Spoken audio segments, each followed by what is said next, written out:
கடல் சீற்றம் மற்றும் புயல் எச்சரிக்கை நாட்களை தவிர்த்து பொங்கல், கிறிஸ்துமஸ், புத்தாண்டு பண்டிகை நாட்களில் நாகையிலிருந்து இலங்கைக்கு கப்பல் இயக்க திட்டமிட்டு உள்ளதாக சுபம் கப்பல் நிறுவனம் அறிவித்துள்ளது. கடந்த 30 ஆண்டு கால பருவநிலை தகவல்களை அடிப்படையாக கொண்டு வரும் நவம்பர் மாதத்தை தவிர்த்து டிசம்பர் மற்றும் ஜனவரி மாதத்தில் கப்பல் சேவை நடைபெறும் என்று சுபம் கப்பல் உரிமையாளர் சுந்தர்ராஜன் தெரிவித்தார். பருவநிலை காரணமாக கடந்த ஆண்டு நவம்பர், டிசம்பர் மற்றும் ஜனவரி மாதங்களில் எங்களுடைய சேவை இயக்கவில்லை. மேலும் ஓராண்டு கால சேவையை பூர்த்தி செய்து 2வது ஆண்டு காலத்தில் வெற்றிகரமாக இந்த கப்பல் சேவை தொடர்ந்து நடைபெற்றுக் கொண்டிருக்கிறது.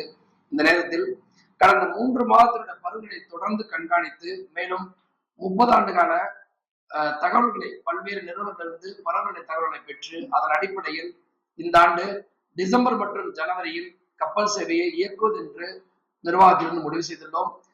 இனி வரும் காலங்களில் டிசம்பரில் ஆரம்பித்து அக்டோபர் வரை 11 மாத காலங்கள் தொடர்ந்து எங்களுடைய சேவை நடைபெறும். நவம்பர் மாதத்தில் மட்டும் எங்களுடைய சேவை பருவநிலையின் காரணமாக இருக்காது. இந்த நேரத்தில் ஊடகத்தின் வாயிலாக மேலும் ஒரு பல்வேறு தரப்பு மக்களிடமிருந்து எங்களுக்கு வேண்டுகோள்கள் வந்து கொண்டிருக்கின்றது, டிசம்பரில் இயக்க வேண்டும் என்று. காரணம் என்னவென்றால் டிசம்பரில் நமக்கு ஒன்று ஐயப்பா கோயிலுக்கு செல்லக்கூடிய பக்தர்களுடைய எண்ணிக்கை அதிகமாக இருக்கும். மேலும் பொது வருடம் பிறக்கின்றது, கிறிஸ்துமஸ் வருகின்றது, ஜனவரி 14ஆம் தேதி நமக்கு பொங்கல் வருகின்றது.